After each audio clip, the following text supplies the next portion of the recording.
Guys, the New York Knicks did it again. They came back down 20 for the third time this postseason. This just felt like a typical Knicks fan moment, watching your team go down 3 to nothing after they make the Eastern Conference Finals for the first time in their life. But the Knicks responded. They continued to push and push and push, and they put together stops. They knocked down shots, and in the fourth quarter, they got it done. This is the Karl-Anthony Towns game. If the Knicks go on to win this series in the championship, we'll look back at game 3 and say Cat was absolutely in his bag. He was a plus 6, 24 points. I mean, 20 of them came in the fourth quarter. He had 15 rebounds, and he got to the basket, man. 17 shots, of course. 7 of them were threes. Cat hit timely shots. I mean, that step back over like 2 multiple Pacer defenders was insane. I mean, this was as good as I've seen Cat in his career. I mean, he was absolutely on one tonight. Deuce McBride, how about a plus 7? How about Landry Shamet, a plus 12? Shamet hasn't even been playing, bro. Like, he'll get like a minute, like randomly in a game, but he comes in, plays 11 minutes, knocks down a big 3, and gives the Knicks good production. Had a couple of assists as well. Had a tough foul.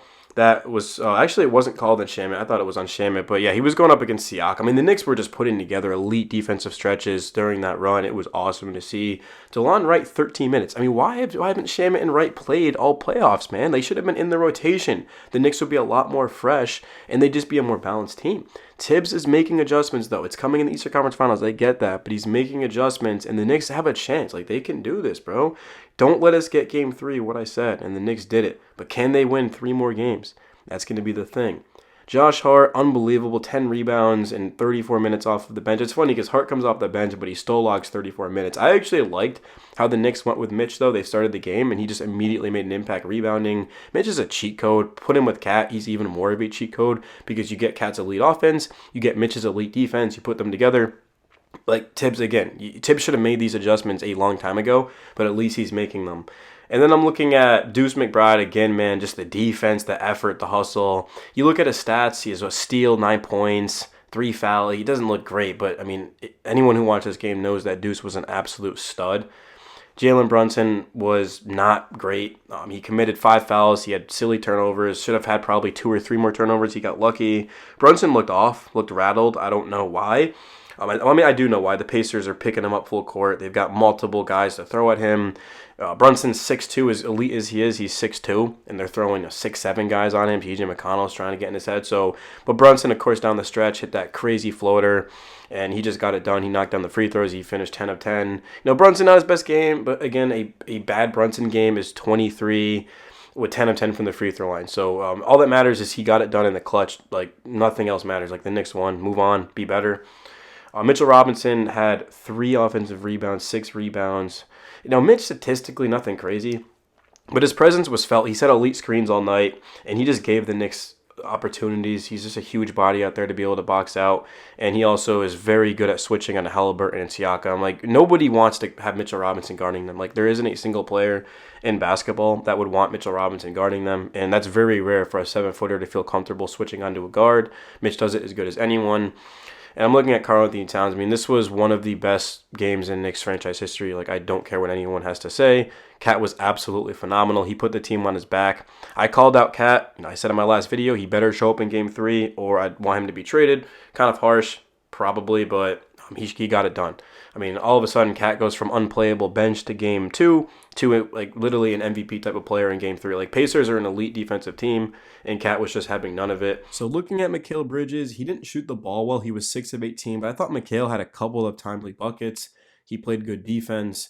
He was a +2. It's always the timely buckets for Mikal. Like, he'll have a bad game, and then he'll have a big fourth quarter, and he just attacked the basket. Like, I liked how Mikal didn't just settle for jumpers, and I know he's got a great mid-range, like fall-away type of shot, but he needs to be aggressive and go to the basket. And he also knocked down 2 free throws late in the fourth quarter, which was great. OG Anunoby, elite defense, 3 blocks of steal. I mean, that block in the corner to rotate, I mean, oh my God, it was absolutely insane. OG, like, defensively, it's just, man, I mean, Pascal Siakam got 39 last game. OG just shrugged it off. Not that all of them were on OG, a lot of leak outs and things like that, switches Josh Hart, but OG responded in a big way. He also was 4 of 6 from 3. And he just hit timely shots. He had a couple of threes when the Knicks in a row when the Knicks were coming back down 20. And when the game's on the line, you don't want anyone but OG guarding somebody because you know he's going to get a stop. He's going to get it done.